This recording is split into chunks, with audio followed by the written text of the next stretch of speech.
Assalamualaikum warahmatullahi wabarakatuh. Alhamdulillahi rabbil alamin. Wassalatu wassalamu ala asyrafil anbiya'i wal mursalin Sayyidina Muhammad wa ala alihi wa sahbihi ajma'in. Rabbi syrah li sadri wa yassir li amri wahlul uqdatan min lisani yafqahu qawli. Amin amin ya rabbal alamin. Okey, baiklah, apa khabar semua anak-anak yang Ustaz kasihi sekalian? Okey, baiklah, alhamdulillah hari ini antum kembali bersama Ustaz bagi mengulang kaji, minta maaf, bagi mempelajari topik terbaru dalam subjek akidah tahun 1, iaitu sifat-sifat bagi Allah ataupun sifat-sifat wajib bagi Allah. Jadi kepada anak semua, Ustaz nak semua dah bersedia. Siapa yang belum makan, boleh pause kejap video ni, pergi dulu makan sarapan ke apa. Lepas tu kembali semula depan telefon ke depan laptop yang tu tengok sekarang ni untuk mendengarkan sesi pembelajaran akidah tahun 1, iaitu sifat-sifat bagi Allah ataupun sifat-sifat wajib bagi Allah. Okey, baiklah, Ustaz teruskan pembelajaran kita pada hari ini. Okey, baiklah anak semua. Okey, hasil pembelajaran ataupun seperti yang tuan sudah maklum, apa yang kita dapat selesai sahaja kita belajar topik baru pada hari ini, iaitu sifat-sifat wajib bagi Allah. Okay, ataupun hasil pembelajaran. Baiklah, yang pertama apa dia? Kita dapat mengenal Allah Subhanahu Wa Taala dengan lebih lagi. Siapa tu Tuhan kita? Jadi dengan kita belajar mengenai sifat-sifat bagi Allah ni, dia akan menambahkan lagi kefahaman kita mengenai Allah Subhanahu Wa Taala, iaitu Tuhan kita. Yang kedua, yes, Allah itu maha sempurna. Yang ketiga, kita dapat tahu dan kita dapat berdoa dengan sifat-sifat Allah Subhanahu Wa Taala. Okey, Allah sangat suka kita memulai doa dengan memuji nama-nama Allah, memuji Allah. Jadi banyakkan bila berdoa tu kita puji Allah. Okey, baik. Seterusnya, yang keempat. Okey, lepas kita belajar mengenai sifat-sifat bagi Allah ni, kita tidak langsung meminta selain daripada Allah Subhanahu Wa Taala, kerana kita tahu sifat-sifat Allah itu sangat hebat, maha sempurna dan sebagainya. Apa kita akan belajar selepas ni? Okey, yang kelima, ihsan. Okey, ihsan ni Ustaz bagi satu pengertian yang mudah. Maksudnya kita rasa Allah tu sentiasa melihat kita dan kita sentiasa berusaha buat sesuatu ibadah itu dengan baik. Itu maksud ihsan. Walaupun kita berada seorang-seorang, tak kisah dalam mana-mana, kat dalam rumah ke, dalam kelas ke, ataupun mana je lah, kita merasakan Allah sentiasa melihat kita. Itu ialah ihsan. Okey, baik. Yang keenam ataupun yang terakhir, Allah tidak memiliki kelemahan. Itu yang kita akan dapat hasil daripada kita belajar topik pada hari ini. Okey, baiklah, kita akan teruskan pembelajaran kita. Okey, baik. Secara umumnya, sifat-sifat wajib bagi Allah itu ada 20. Yang pertama, wujud, iaitu ada. Yang kedua, sama', iaitu mendengar. Yang ketiga, qidam, sedia. Seterusnya, basar, melihat.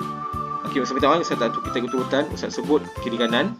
Okey, yang kelima, baqa', iaitu kekal. Yang keenam, kalam, berkata-kata.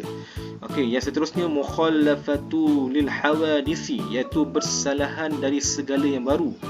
Okey, yang seterusnya, qadiran, iaitu keadaannya yang berkuasa. Okey, yang seterusnya, qiyamuhu binafsihi, iaitu berdiri dengan sendirinya. Tiada bantuan siapa pun. Itulah Tuhan kita Allah. Seterusnya, muridan, iaitu keadaannya yang berkehendak. Untuk kena ingat, kehendak Allah tak sama macam kita. Okey, Allah bebas berkehendak dan buat apa saja yang Allah suka, yang Allah mahulah. Okey, seterusnya, wahdaniyah, iaitu esa. Seterusnya, aliman, keadaannya mengetahui. Okey, qudrah, iaitu kuasa. Seterusnya, hayyan, keadaannya yang hidup. Seterusnya, iradah, iaitu berkehendak. Seterusnya, sami'an, keadaannya yang mendengar. Seterusnya, ilmun, iaitu mengetahui. Okey, seterusnya, basiran, keadaannya yang melihat. Seterusnya, hayyu, hidup. Okey, hidupnya Allah bukan macam kita. Tak apa, nanti aku akan belajar lagi ya. Seterusnya, mutakaliman. Okey, keadaannya yang berkata-kata. Okey, ini secara keseluruhan sifat wajib bagi Allah. Ada berapa? Ada pandai, ada 20 kesemuanya. Jadi antum bagi Ustaz, antum perlu memang wajib kita belajar mengenai sifat-sifat Allah. Okey, baik, Ustaz akan teruskan kita punya pembelajaran pada hari ini. Okey, apa yang kita kena belajar pada tahun 1 ni untuk akidah ni? Adakah semua sekali kita belajar? Okey, jawapannya tidak. Kita akan belajar sebahagian daripada sifat-sifat wajib bagi Allah. Okey, baik, saya teruskan. Okey, sifat-sifat wajib bagi Allah pada tahun ni atau akan belajar apa dia? Yang pertama, okey, wujud. Iaitu Allah itu ada. Yang kedua, kalam, maha berkata-kata. Yang ketiga, qudrah, ataupun maksud dia maha berkuasa. Yang keempat, terus kelima pula, cepat sangat Ustaz ni habis. Okey, yang keempat, okey, sama', iaitu maha mendengar. Yang kelima, basar, iaitu maha melihat. Okey, Ustaz ulang balik. Tahun ni antum belajar 5 sahaja. Yang pertama, wujud, iaitu ada. Yang kedua, kalam, maha berkata-kata. Yang ketiga, qudrah, iaitu maha berkuasa. Yang keempat, sama', maha mendengar. Yang kelima, basar, iaitu maha melihat. Jadi anak semua jangan pening kepala. Okey, kita akan belajar yang mudah-mudah dahulu untuk tahun ni. Okey, akan datang atau akan belajar dengan lebih lanjut mengenai sifat-sifat wajib bagi Allah.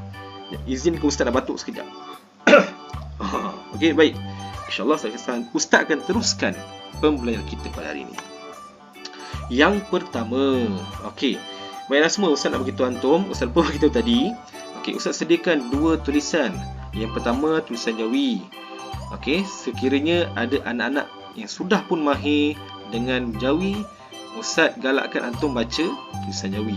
Okey, kalau ada yang masih lagi belum menguasai, bukan tidak mahir yang belum menguasai dengan baik, okey, Ustaz sediakan tulisan Rumi ni. Jadi antum jangan risau, sama-sama baca slide ni antum boleh tengok tulisan Rumi ni kalau siapa yang belum menguasai dengan baik.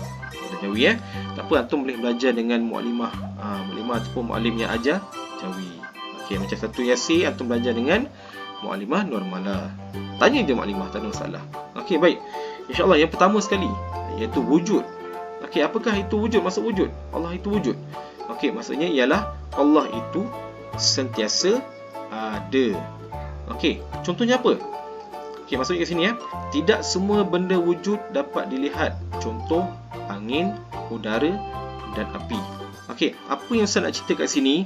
Maksudnya tak semestinya benda yang kita tak nampak itu tak wujud. Contohnya apa? Macam sekarang Ustaz bagi contoh angin. Macam gambar ni kan. Okey, kita tak nampak angin tu, tapi kita rasa. Contoh aircon. Sejuk tak aircon antum? Sejuk, nampak tak? Tak nampak. Tapi ada tak? Ada. Itu maksudnya walaupun kita tak nampak, tak mestinya dia tak ada.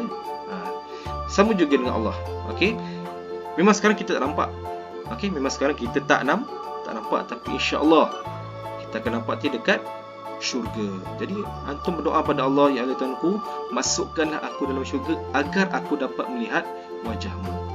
Itu kitanya matlamat kita. Kita nak bertemu semula dengan Allah.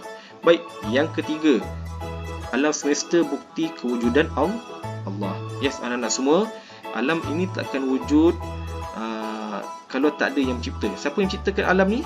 Sudah semestinya the one and only Allah Subhanahu wa ta'ala. Jadi tiada keraguan, memang tiada keraguan pada penciptaan alam semesta ni memang dicipta oleh Allah.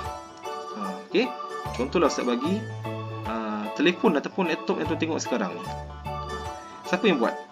Okey, yes, memang manusia buat. Maksudnya ada yang menciptakannya, iaitu manusia. Allah bagi ilham pada manusia untuk cipta telefon, Allah bagi ilham pada manusia untuk cipta laptop dan sebagainya.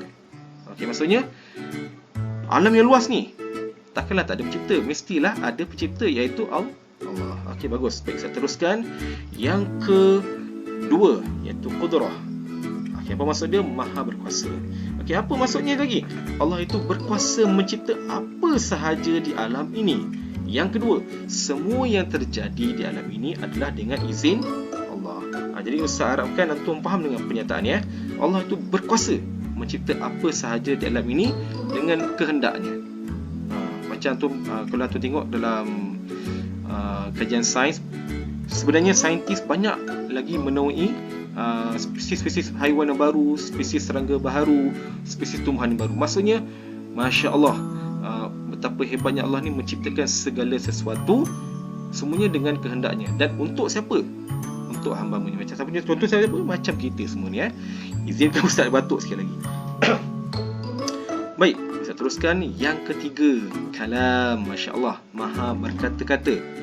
Okey, apa maksud maha berkata-kata ini? Okey, maksudnya kata-kata Allah itu semua terkandung dalam Al-Quran. Yes, kita memang tak dengar suara Allah sekarang ni, tapi insya-Allah kita akan dengar kat mana? Kita akan dengar suara Allah di akhirat ataupun di syurga. Okey, kata Allah tu kandung dalam Al-Quran. Kalamullah disampaikan melalui malaikat Jibril kepada Nabi dan Rasul. Siapa Rasul terakhir kita? Nabi Muhammad sallallahu alaihi wasallam. Pandai pada Rasul. Okey, seterusnya yang keberapa ya? Keempat kot. Yang keempat. Sama' maha mendengar. Okey, apa maksud mendengar tu Okey, ini pernyataan dia. Allah mendengar suara yang jauh, suara yang dekat, yang perlahan dan juga kuat. Jadi anak semua, tu cakap perlahan sekalipun Allah boleh dengar. Kuat pun Allah tak sakit pendengarannya untuk dengar suara kita. Kuat pun Allah dengar. Yang jauh Allah dengar, yang dekat pun Allah dengar. Yang kedua ni penting ni. Allah mendengar apa yang kita katakan dalam hati. Jangan kutuk orang dalam hati. Allah boleh dengar. Contohnya lah, Ustaz Sainal ni songkok je tinggi. Tak boleh cakap yang tu. Allah ada dengar dalam hati. Jangan kutuk cikgu. Nanti hilang keberkatan masa tu belajar insya-Allah. Okey, baiklah semua. Jadi saya harapkan tu semua jaga hati antum. Ustaz pun sama, ini pun nasihat tu Ustaz juga. Jaga hati kita, jangan cakap mendukakan, kerana Allah Subhanahu Wa Taala dengar walaupun dasar hati kita yang paling dalam. Apa kehendak kita, walaupun kita cakap kita berkehendak saja, Allah boleh tahu. Baik. Yang terakhir, basar. Ini pun sama, ini sangat penting. Allah itu maha melihat. Penglihatan Allah bukan macam manusia. Kita kalau gelap kita tak nampak dah. Kita terang sangat pun kita tak nampak. Okey, Allah boleh melihat di tempat gelap dan terang. Allah boleh melihat di tempat terbuka atau tertutup.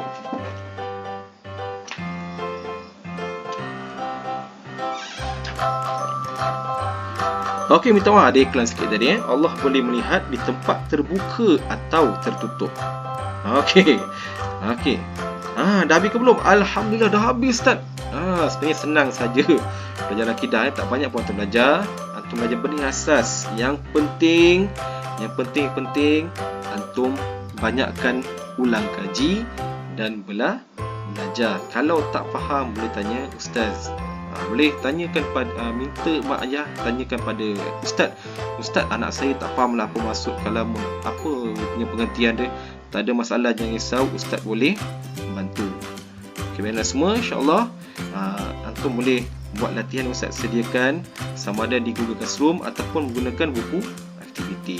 Okey, itu saja pada ustaz. Ustaz mohon maaf sekiranya sepanjang ustaz menyampaikan ilmu pada hari ini ustaz kurang, tak ada masalah, boleh tegur ustaz, cikgu-cikgu ataupun ustaz-ustazah yang mendengar penyampaian pada hari pun. Kalau sekiranya saya ada kesalahan, tegur saja saya, tak ada masalah.